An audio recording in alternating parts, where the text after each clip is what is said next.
The new gas bug is definitely affecting Phase 4 of the new General Skywalker event, and his ability to attack before going into cover is causing a lot of extra damage. But what I managed to do earlier is to actually beat the event with only a single relic character, and that is B1. So what I'm going to do right now is I'm going to show you some clips from my Twitch stream earlier that goes through what I did with the modding, what you're supposed to look for, and give you guys a little bit of tidbits to hopefully you can get your gas during this event. So let's go ahead and kick it off. Hey everyone, this is Finity with Reality Skewed Gamers, and this is a video to help those of you looking to complete Phase 4 of the gas event, but are having trouble, especially with the new bug related to General Anakin Skywalker. Now, if you don't know about the bug, it is a bug that allows him to do a counterattack before he goes into cover. CG basically said they have no intent on fixing it, which makes it problematic for all of us. But earlier today, with only a single relic character, a Relic 5B1, I managed to defeat that Phase 4. But there is certain modding that you have to look for. There's also a certain sequence of events that you're looking for. Now, I streamed this on Twitch earlier, so I'm going to replay parts of the Twitch stream for you guys so you can see the explanation, and I will interrupt every now and then to give you guys a little bit more information about each of the different parts. So let's go ahead and start by watching the replay. So I have all the Zetas. So Zetas, except for IG-100. Not IG-100, because IG-100 kind of has useless. I actually don't have one of the Omegas on IG-100 too, because it's useless. But so this is the team, obviously, that you're used to. Now, the strategy for this was to get Droideka to go first, followed by Asajj. Then Asajj would do her AoE, try to get defense down. The counterattacks from the clones would trigger B2 to have Relentless Barrage, which would then get B2 to go, right? And then once B2 goes, between Droideka special and B2 special, you make B1 high in offense, but low enough in speed that he gets to like just 100% turn meter right around that time. Like, you don't need him 100% turn meter beforehand. So you just load up B1 with a whole bunch of offense. So I'll kind of show you guys with that sequence, kind of how I modded the different characters. So this was my modding for Droideka. Droideka was a speed set, in particular, with offense as much as I could. So I got Droideka with plus 126 speed, and he gets bonuses and stuff with his unique and whatnot, and so he went first with this. So 217 speed, with 126 of that being from the mod set. He had plus 1200 damage. Now, quick little bit of information about why Droideka gets this much speed. Even though it's at 217 speed, why does Droideka go first? Now, the target speed for the clones, in order to go faster than them, is 301 speed. That is what you're going to be aiming for, preferably 302, because they're right in that 301, 302 range. But what Droideka has in the unique, in the deflector shield generator, is that when Droideka does not have the damage immunity, then Droideka has 50% bonus speed. And so my Droideka, being 217 speed, is actually gaining 50% more speed, which means that Droideka is actually not just getting the 217, but is also getting an additional 108. So when you add those together, you can see that the speed ends up being around 325, and that's why my Droideka goes first. Now, this is important to know because we are going to be trying to get a speed order for all of the different characters, so you need to know what speed Droideka is really at to make sure that your other characters don't go faster than it. And so Droideka right now, with the way I have it modded, is going to be 325 speed in equivalency at the start. And so when you guys mod your rosters, make sure you know some of these numbers, which is right now 301 for gas, and my Droideka needs to be the fastest, and his right now is 325. So as you listen to the rest of this, keep this in contact, and I'll come back to give you a little bit more information as well. So this is Droideka. Yeah. So again, speed set. Then you can pull it down. We can put it on YouTube. Yeah, I can clip kind of each one later in Twitch or something like that. But so this is the mod set for Droideka. Again, the goal was to get Droideka to go first. So Droideka went first. Hey, Cubs fan Han, thank you very much for the follow. We just got gas, and I kind of spazzed out. It took me more than 2 attempts, though, like you. Yeah, way more than 2 attempts. So, Droideka with a bunch of speed, but also with damage, right? So Droideka 217 speed allowed Droideka to go first. Then the next one in that sequence was Asajj. So Asajj, I added speed. And again, so she's speed set. Her speed was 214. But with 214 plus the 30 that she gets from her leader, plus the 75 that she gets from the 5 clones initially that are out there without buffs, this allowed her to go second. So droideka, Right. Droideka goes first, does the roll up. Asajj goes, then does the AoE. And again, not really a lot of damage on Asajj. Asajj for me was mainly protection, so got her to 54,000 protection because of her, just needed her to survive. And if we look at her mods, so speed set with a bunch of potency protection on it with a crit avoidance arrow. And the reason why is because you had issues with her dying too soon. With a gear 12 Asajj and needing her to try and do the AoE turn meter removal and defense down and whatnot, a non-relic Asajj was really weak. So I have to go with protection on her, so I couldn't do like a lot of the damage and stuff that other people may have been doing. So my Asajj was modded with speed and protection. And again, gear 12, I have 4 of the 6 pieces, and no, these 2 are missing. Now, a quick note here. I talked about what the speed of Asajj was here, but I just want to make sure we calculate it out because this number is going to be critical later. So Asajj right now has 214 speed, plus will gain 30 speed from the leader ability. I mentioned that there are 5 clones that are there. However, when you look at it, it's really only 5 clones, but Gas has a taunt. So why am I adding 5 clones to the bonus for Asajj's uni? That's because the turret is actually counting towards the speed. So Asajj, as a result of this, is gaining 15 speed for 5 clones, which includes the turret. Gas is not included on here. The other ones are. And so in total, my Asajj actually for this run has 319 speed. So if you remember, my droideka is at 325. My Asajj is now at 319. This number will come into play again here in a second as we go through some more of the modding. So let me get back to the explanations for the rest of the mods. So next, after that, again, the RNG that I was looking for was that the counterattacks from the clones as a result of the Asajj AoE would trigger Relentless Barrage by B2.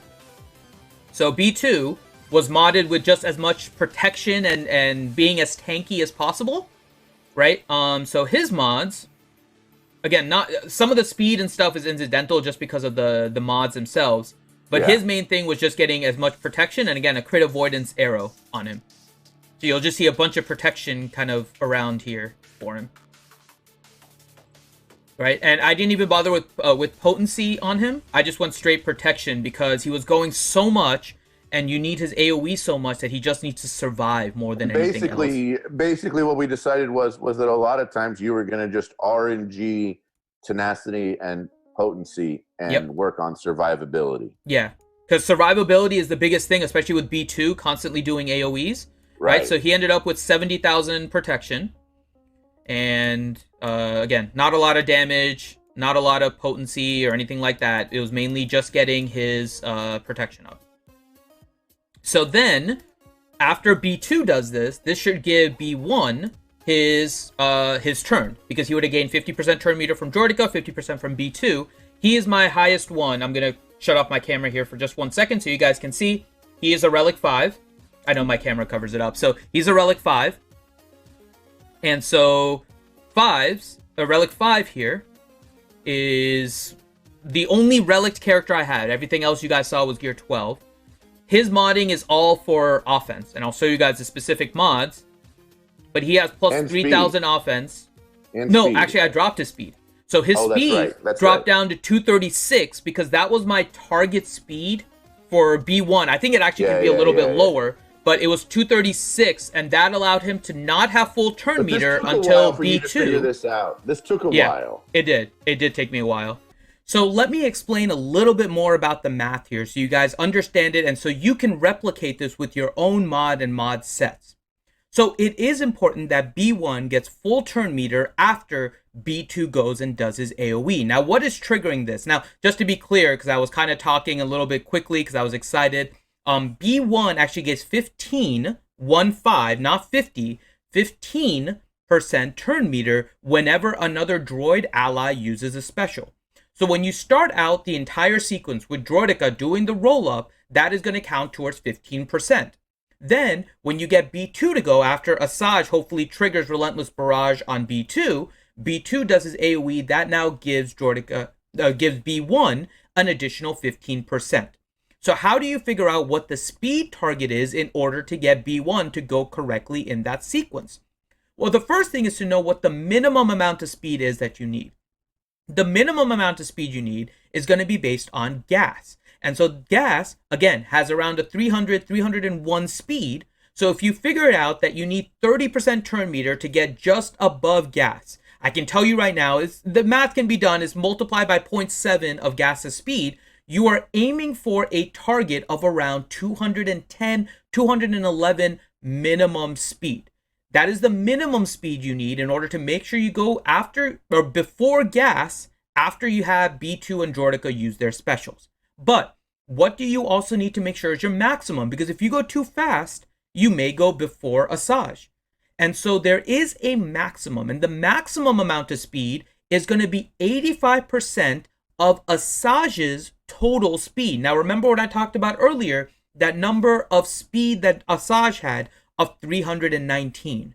So in my scenario, I had a pretty big range for B1 to have his speed. It could be anywhere between 210 and about 270, right? So my droideka was going faster than Asajj at 325. My Asajj was 319. My B2, the speed doesn't matter, but my B1 had to have a speed between 210 and 270, and that would allow my B1 to actually go right in the sequence that I want.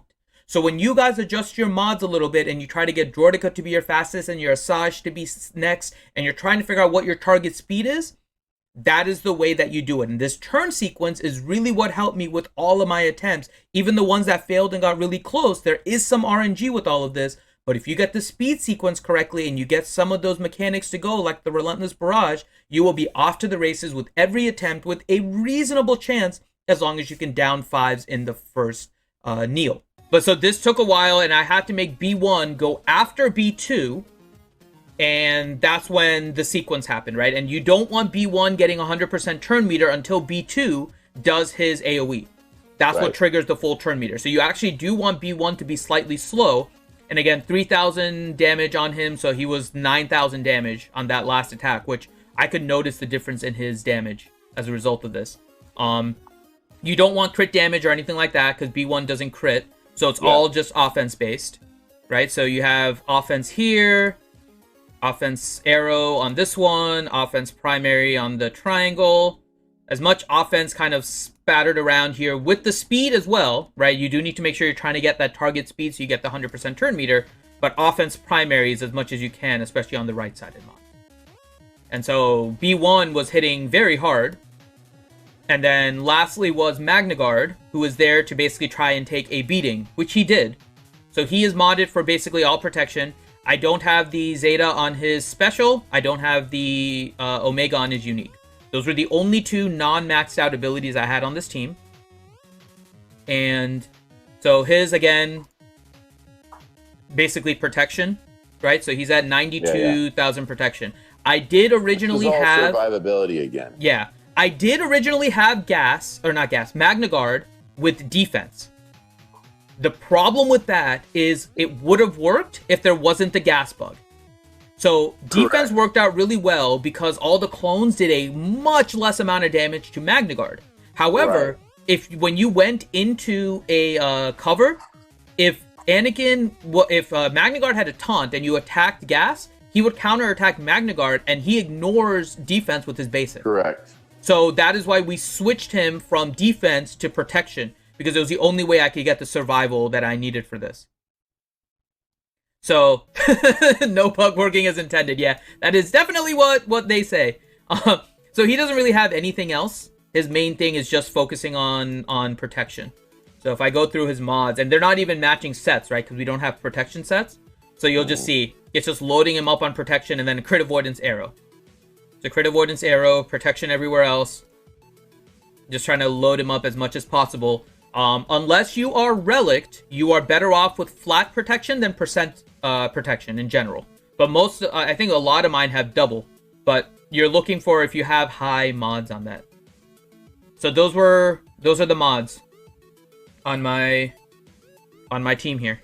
So that gives you everything you need with regards to the opening sequence and the mods. Now, unfortunately, the rest of this all comes down to RNG. It's really hard to predict exactly what's going to happen. But here are some other tips for the strategy that you will see in the upcoming attack video that's just coming after this, so you can see some of the strategic points. Now, the first thing is that you do want to AoE as much as possible while Gas is still up. When he's not kneeling, you can do an AoE, but only if the clones have protection. If they don't have protection, there's no reason to do an AoE. Single target Gas, so you're not trying to get too many counterattacks.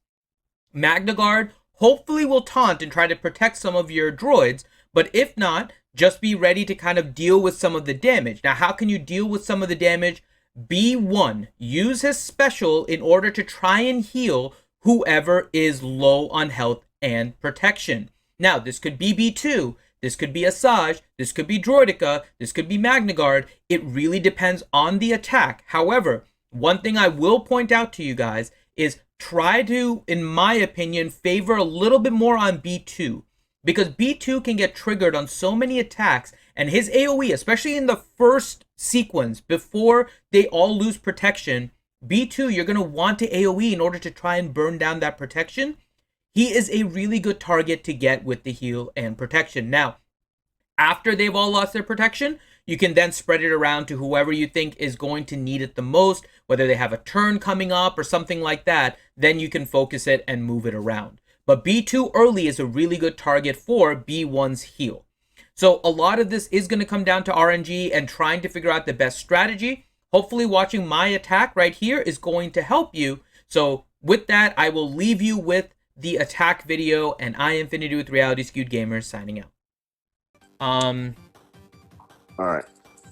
So to answer your question, who question mark on the sets for Ahsoka, you either want to do 3 health sets or 1 health set and 1 offense set. Why didn't you? God, why doesn't droideka assist? For that event, I'm pretty sure I didn't even do a speed arrow. I did either a health arrow or an offense arrow. Oh my God, MagnaGuard. MagnaGuard isn't counterattacking. And then again, I either did offense or health for the triangle. Offense or health for the cross. Damn it! Die! Circle. Die 5s. 5 must die. Okay. If I did offense, got a stun on Rex. Review. Yeah, I can give you a roster review, okay. Papi Chulo. There we go. Okay. And there was somebody else has to question here. Damn it. Okay, we dispelled all debuffs. So, got a taunt on MagnaGuard. If you do an offense cross, make sure it has health on the offense cross. Stay alive, MagnaGuard. Come on, you're saving me. See which way works best. I'm okay. I have to try and go for the hit. If you went with 3 health sets. Why is droideka not doing anything? Okay. I would go for more. I shouldn't have done the AoE there, but it doesn't matter. He goes into cover and dies anyways. Okay. Now we're going to go with Asajj on Rex. B2. Oh, come on, Rex. Okay, Rex is down. Rex is down. Hold on. Okay, now we're going to do the AoE. Echo's almost down. Die, Echo. Oh my God, Echo. Okay, we're going to heal Asajj. Okay, we got rid of him. Hey, this is looking good. Yes, okay. Okay. This is looking good. Okay. Single attack. Mm-hmm. Okay, he's going after Asajj. Okay, Asajj is still alive. Okay, come on, droideka assist. Okay, yes! He's down. And... Yes!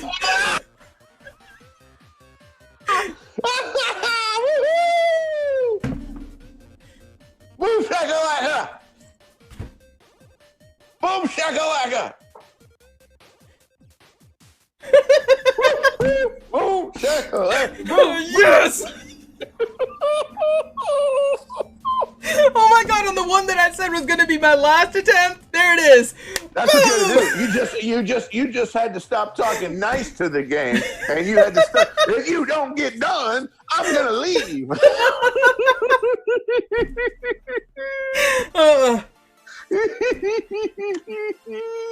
That worked out perfectly with all of the sequencing and everything we did. Holy crap.